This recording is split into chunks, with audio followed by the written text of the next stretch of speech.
This happened to my mom maybe 3 years ago. My mom has now passed away, but she was maybe 40 at the time. She was a very pretty woman and looked young for her age. She often had total strangers propose to her.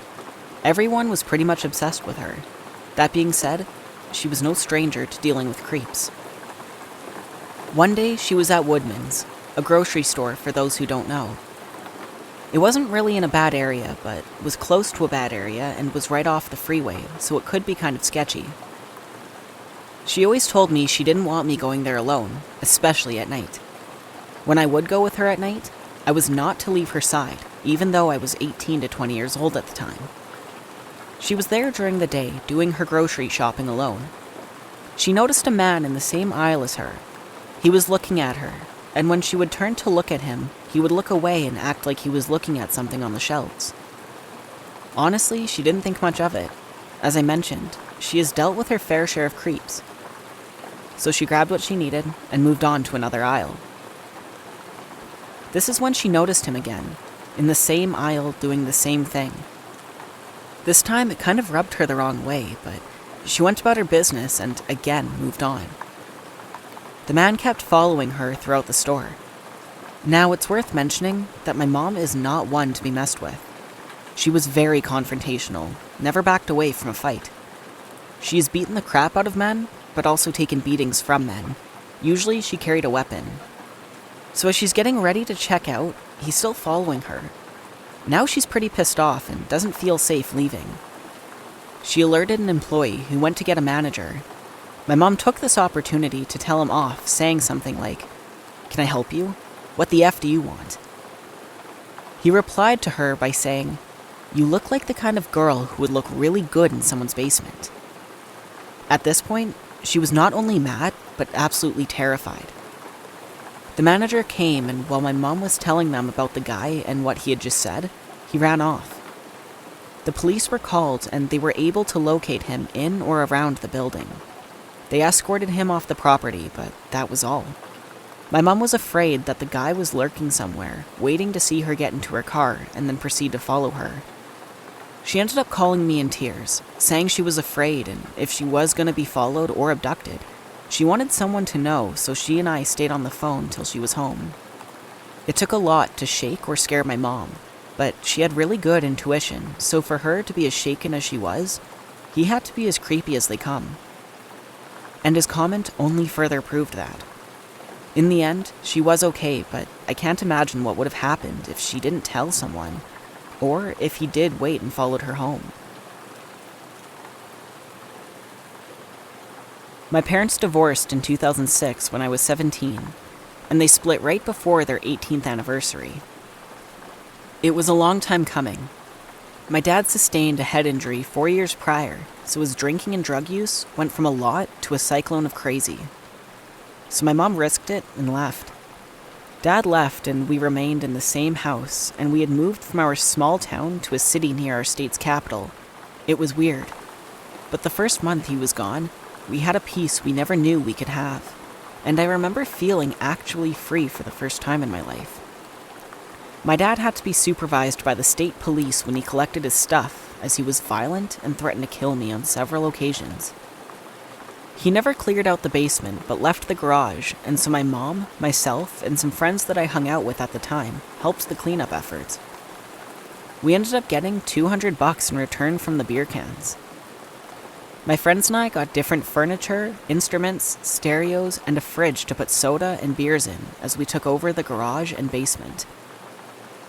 My friends and I discovered my dad had been growing weed in the basement as he left all of his plants and equipment behind.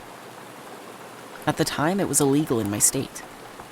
My mom has a job where she could get fired and lose her license as well. My friends and I didn't want to get involved with selling any of it, and we honestly were just interested in having fun on our own terms. We liked to drink, but beyond that, it never got into anything more. So we threw it all out. My dad had told us he got everything, and that was it. I would never have to interact with him, really, and he gave me up during the family court stuff, so we thought.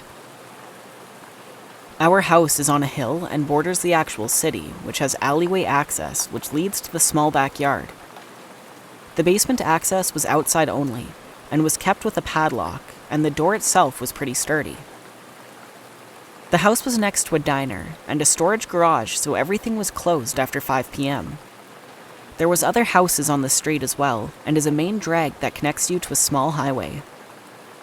I don't remember when it started, but I recall my dad would call the house nightly, drunk, and accuse my mom of cheating, as he was already living with another woman at the time as well. Then we started having people prowl around the house.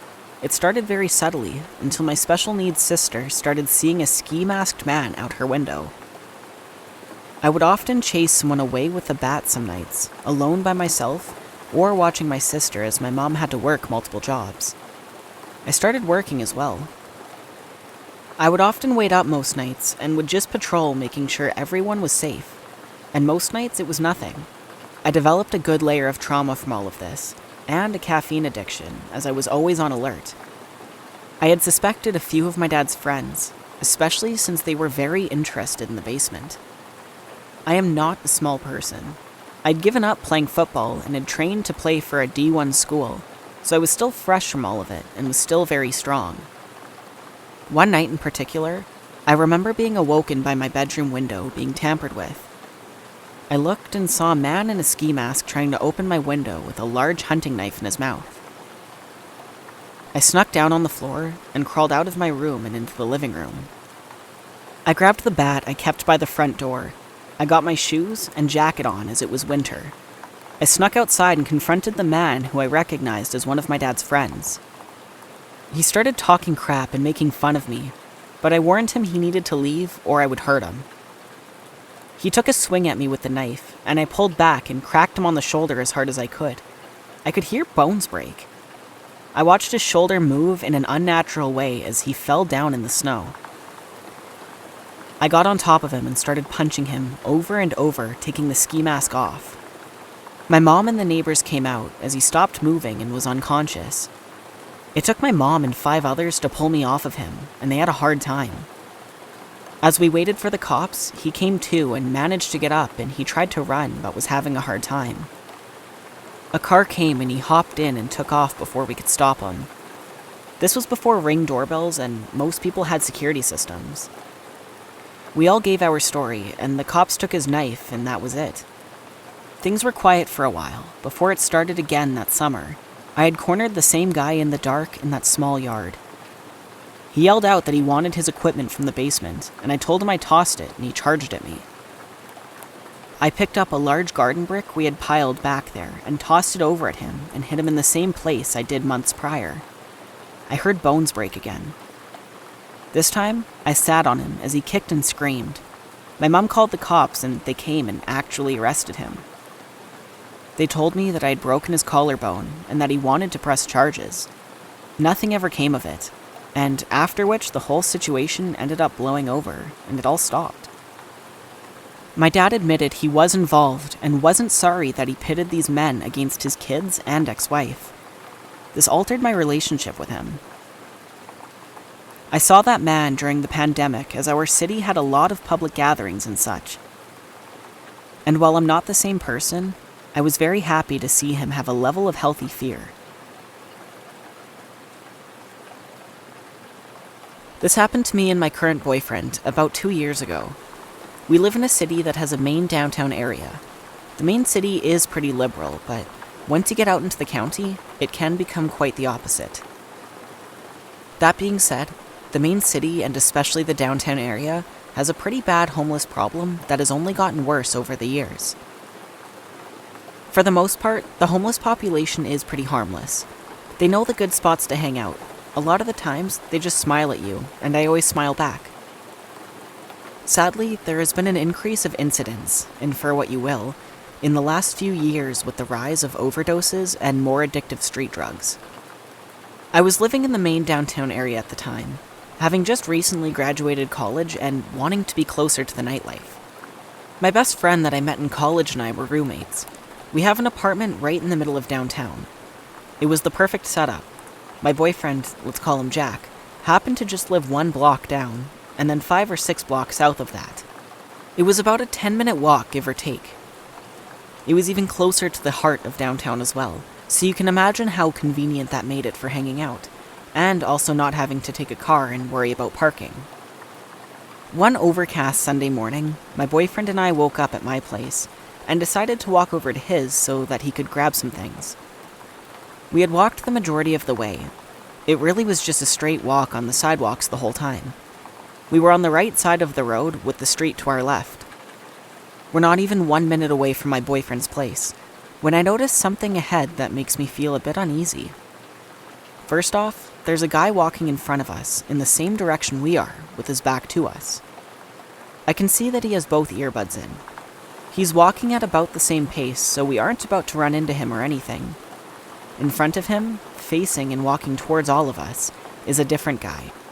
He had a small frame, was maybe 5'8", wearing dark pants, a red sweatshirt with his hood up, and a backpack. Even though his hood was up, I could see his face. Some short black hair poked out, pale skin, and these black, beady, crazy eyes that I'll never forget. I assumed him to be homeless, as it was in an area that was popular for them. Now, he wasn't looking at us, but rather the pedestrian with the earbuds in who happened to be closer to him and in front of us. All of a sudden, I see the homeless guy run and quite literally rush the pedestrian in front of us. Like, ran up and then stopped about half a foot from this poor dude's face. Since the guy had his headphones in, he probably just wanted to mind his own business and walk home quietly. He was clearly taken by surprise and stopped and took one of his earbuds out to see what this crazy dude wanted. While I'm a risk taker, I don't like putting myself in the wrong place when I don't need to be. This freaked me out and I didn't want this guy to notice us and come at us next, so I stepped left off the sidewalk and into the street. There was a pretty big lane for street parking, and it was lined with parked cars, so I conveniently hid myself from view behind a car as I continued walking. I heard this guy start yelling death threats at the poor pedestrian, like how he was going to run him over with a car and he's going to find him. Like I said, we were not 100 feet from the entrance to my boyfriend's apartment at this point, and after witnessing that, I just wanted to be inside. My boyfriend had continued walking on the sidewalk, and in an instant, I had come back into view, and we turned right towards the apartment. Now, the apartment did have a main entrance from the street side on the sidewalk, but my boyfriend had just moved in and didn't have the code to the front door yet. All he had was his fob to the parking garage that led to the stairwell up into the place. We were using that at the time to get in. We walked into the parking garage door and clicked the button so it would start rolling up. I hadn't looked behind me at that point. I knew I probably should have, but a lot of the times, if you ignore the crazy people, for lack of better words, they will in turn not bother you. So I was kind of following that tactic at the moment. The garage door was open and we went inside. My boyfriend clicked the button to close it. The garage door was nearly closed, and I don't know what prompted me to look back, but I did. And what I saw still gives me chills to this day. It was the homeless guy from the street. He was squeezing under the garage door while he still could. I remember the chill that ran down my spine as I locked eyes with him, and I yelled at my boyfriend, "Jack, he's following us." I'm not sure what I expected my boyfriend to do, but he pushed the door to the stairwell open and started running. That was the moment where I realized this guy had access inside, because the door to the stairwell didn't require a fob or have a lock. Me, definitely not wanting to be the closest one to this guy, took off running after my boyfriend. As I pushed the door open and got inside the stairwell, I could hear the guy behind me doing the same thing as it was swinging back closed. I looked back and locked eyes with this crazy guy once again, and I realized my only option was to keep running and try and get inside of our apartment and close the door before he got there. Yes, this guy was smaller, but what really freaked me out is since he had a backpack, I had no idea if he had a knife or a gun in there. Why else would you chase two people and outnumber yourself? My boyfriend lived on the 3rd floor, of course, so we proceeded to sprint up 3 flights of stairs. I could hear this guy's pounding footsteps behind me. At last, we got to our level and opened the door to the hallways and sprinted to his unit without looking back. We unlocked the door as fast as we could. It still felt slower than hell to this day, and slammed the door shut behind us. I remember looking through the peephole and expecting to see the guy standing there ready to yell at us, but nothing. My heart was pounding. I mean, what just happened? We called the cops and told them what happened to us. I'll admit, they probably did all they could, but it didn't feel like enough. I was freaked out. This dude had access to and was inside the building with access to all the apartments and residents. I just imagined him hiding in the stairwell for the next poor soul. Well, the cops came, drove around the perimeter of the complex for a few minutes, but weren't able to search inside the building apparently because they didn't have access, and we weren't allowed to let them in, and left after not finding anyone.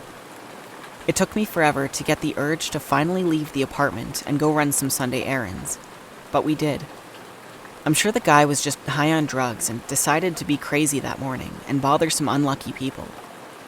He probably left after he realized he was screwed if people find him there, and someone else called the cops.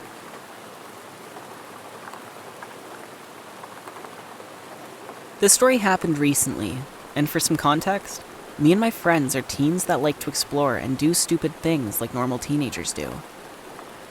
We found this tunnel that had a drain under a busy road. We had to crouch and sit on our skateboards to explore it since the height of the tunnel was short. As we were going deeper into the tunnel, it gets pitch black and the flashlights from our phones could only reach about 5 feet in front of us. So we were blind to what we could come across until we were very close to it. In the tunnel, I remember the wall was painted in all red and had sheets of metal with white handprints connected to clothespins. We decided to keep going until we reached what we thought was a dead end. It was not. On the left was a more square tunnel compared to the rectangle shape we were in.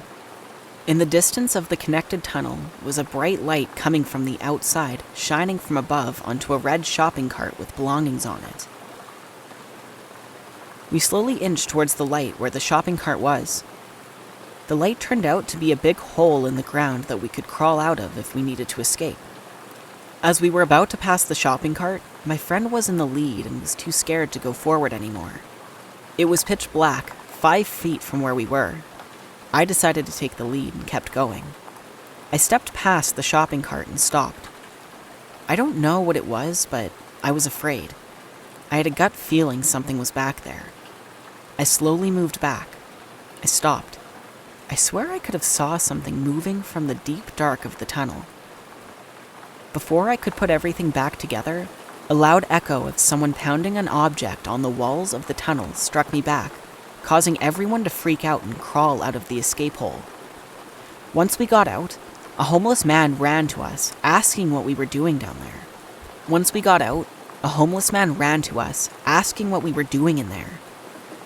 We told him we were just exploring.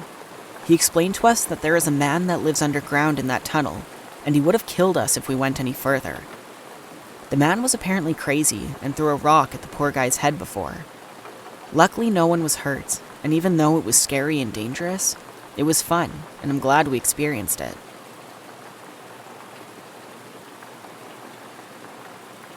This event happened when I was 16. Currently, I'm 18. Our home had to have some renovations, so the builders tell us that the renovation will only take about a month. We were able to live in an Airbnb that is thankfully in the same neighborhood as us.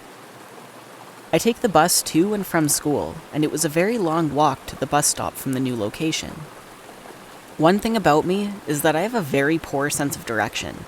Even if I've been taking the same road for years, it's still a possibility that I'll forget the way. So I was lost walking home one day and accidentally found another route on the way from the Airbnb to the bus stop, which added another 10 minutes to an about 20-minute walk. This is important for context of the story. So one day, I'm walking home from the bus stop, and I'm cursing myself out because it's minus 20-something, and I've accidentally taken the longer route. This is when I first notice a middle-aged man, a good distance behind me. At first I shrugged it off because he wasn't very close at all, but I began to get concerned because the route I was taking is not a regular one. It's one where you have to cut between houses, and it seemed too large of a coincidence. And he is constantly behind me, even on the absurd route I'm taking. At this point, I'm scared, but I don't want to alert him because it's winter, it's getting dark out, and I'm not strong, so my chances of overpowering a grown man are slim to none.